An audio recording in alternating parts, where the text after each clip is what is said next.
बच्चों, unitary method में जब हम किसी भी क्वेश्चन को करते हैं, सबसे पहले हमको ये मालूम होना चाहिए कि कैसे क्वेश्चन को हम यूनिटरी मेथड में कर सकते हैं और कौन से क्वेश्चन को यूनिटरी मेथड से नहीं कर सकते हैं।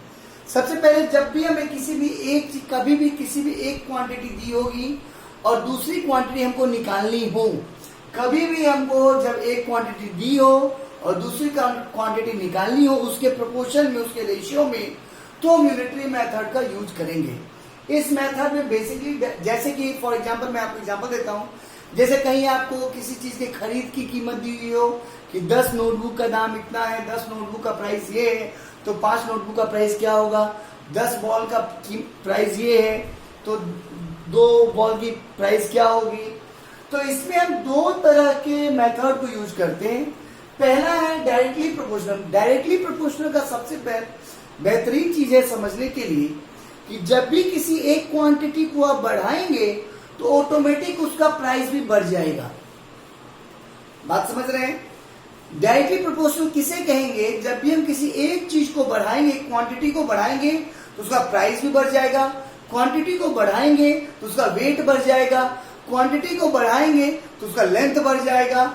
मतलब आपको समझना होगा कि ऐसे क्वेश्चन को जहां पर हम एक चीज पे इफेक्ट करें तो दूसरा चीज भी ऑटोमेटिक बढ़ जाए या घट जाए, हम एक चीज को बढ़ाएंगे या घटाएंगे तो दूसरा चीज भी ऑटोमेटिक बढ़ जाए या घट जाए, वैसे क्वेश्चन को हम डायरेक्टली प्रोपोर्शनल कहेंगे। फॉर एग्जाम्पल यहां देखेंगे, if the cost of 6 orange is 24 rupees, what will be the price of 5 dozen orange. यहां पे हम देख रहे हैं, यहां पे क्वांटिटी में ऑरेंज 6 ऑरेंज है केवल, लेकिन यहां पे डजन में पूछा गया है। तो हमको सबसे पहले यहां पे क्या करना होगा, ऐसे क्वेश्चन में सबसे पहले इस क्वेश्चन को हम मैथमेटिकल लैंग्वेज में चेंज करेंगे। मैथमेटिकल लैंग्वेज जब इस क्वेश्चन को हम चेंज करेंगे, इसका मतलब होगा 6 orange cost is rupees 24, 6 orange cost. और यहाँ पे कितना दर्जन ऑरेंज है? 5 दर्जन। 5 डजन का मतलब हुआ 5 डजन का 1 डजन में होता है 12, तो 5 डजन में हुआ 60।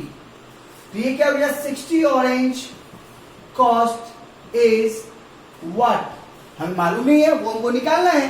That's why we will keep question mark. और ये डबल डैश का मतलब होता है एज इट इज, ऊपर जैसा हो, अगर हमको वैसा ही लिखना है लेकिन हमको लिखने का टाइम नहीं है तो हम इसको मैथमेटिकल सिंबल में, दैट इज, इसको सेम जो ऊपर है उसको लिखने के लिए, उसी को दिखाने के लिए डिनोट करते हैं। तो हम देख रहे हैं क्या है, सिंस, हम इसको क्वेश्चन मार्क में ऐसा भी दे सकते हैं, सिंस 6 ऑरेंज कॉस्ट, ये ट्रिपल, ये 3 बिंदु, 2 आंख और 1 नाक, इसको सिंस कहते हैं। क्या कहते हैं? सिंस।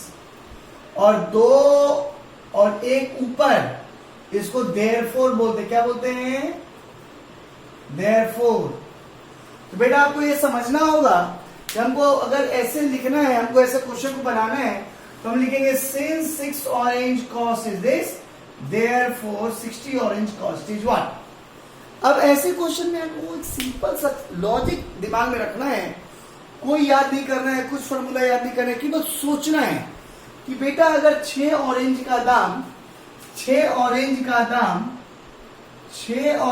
दाम अगर 24 रुपया होगा तो 60 ऑरेंज का दाम ज्यादा होगा या कम। तो आपके दिमाग से ऑटोमेटिक आंसर आएगा कि अगर 1 ऑरेंज का दाम 5 रुपए है तो 2 ऑरेंज का दाम तो ज्यादा ही होगा। उसी तरह से 6 ऑरेंज का दाम 24 रुपए है तो 60 ऑरेंज का दाम ज्यादा होगा।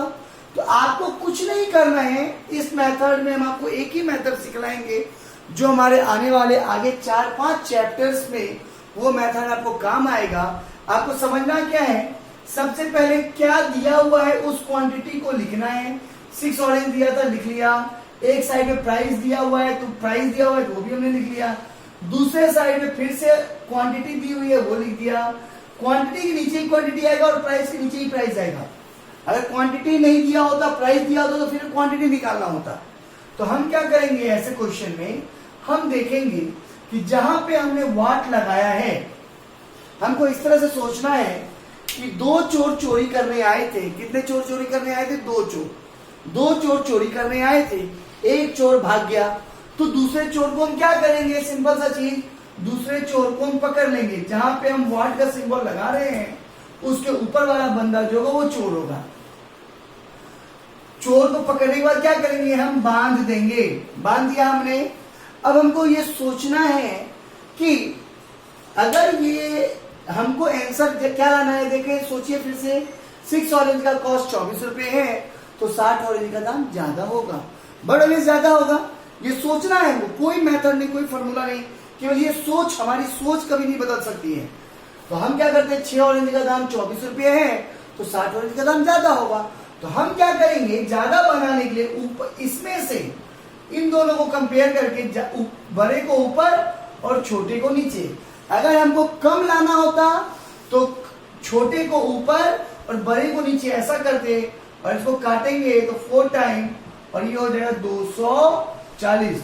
आंसर हमारा क्या आ गया? ₹240। 240 रुपीज इसका आंसर आ गया। इस तरह के कई क्वेश्चन मिलेंगे, लेकिन अभी मैं एक एक एग्जाम्पल लेके केवल आगे बढ़ूंगा। अभी केवल एक एक एग्जाम्पल, बाद में आपको मैं बहुत सारे एग्जाम्पल दूंगा। दूसरा क्या है? Inversely proportional. मतलब क्या हुआ इसका? उल्टा डायरेक्टली प्रोपोर्शनल का जस्ट उल्टा। डायरेक्टली प्रोपोर्शनल से जस्ट उल्टा मतलब क्या? अगर एक क्वांटिटी को हम बढ़ाएंगे तो दूसरा क्वांटिटी ऑटोमेटिक कम हो जाएगा, और एक क्वांटिटी को हम कम करेंगे तो दूसरा क्वांटिटी ऑटोमेटिक ज्यादा हो जाएगा। जैसे आपने गार्डन में सीसॉ झूला जो होता है, जो एक तरफ बच्चे बैठते हैं तो दूसरे तरफ का बच्चा ऑटोमेटिक उठ जाता है, और दूसरे तरफ का बच्चा जब बैठता है तो पहले तरफ का बच्चा ऑटोमेटिक उठ जाता है। अगर यहाँ पे कोई बच्चा बैठ गया ज्यादा वजन वाला तो ये ऑटोमेटिक उठ जाएगा, और यहाँ वाला जब जोर लगाएगा तो ये उठ जाएगा। सीसॉ आपने ऑलरेडी गार्डन में देखा होगा। इसका एक एग्जाम्पल हम आपको देंगे। इसका एग्जाम्पल अक्सर टाइम एंड वर्क के क्वेश्चन से लिया जाता है। इस क्वेश्चन का एग्जाम्पल अक्सर टाइम एंड वर्क के क्वेश्चन से लिया जाता है। जैसे कि हम एक बात करते हैं, आपको एक सिंपल सा एग्जाम्पल। आपके स्कूल बिल्डिंग की सफाई करने के लिए आपके स्कूल में 5 चपरासी है। कितने चपरासी है? 5। 5 person can clean, 5 person, question 2, 5 person can clean a school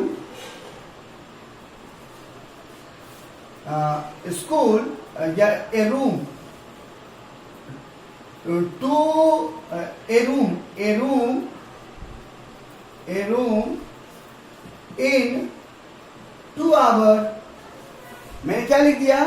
5 person can clean a room in 2 hours।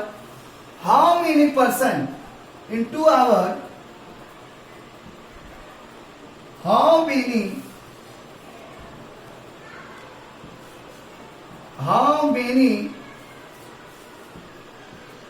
person is required to clean the same room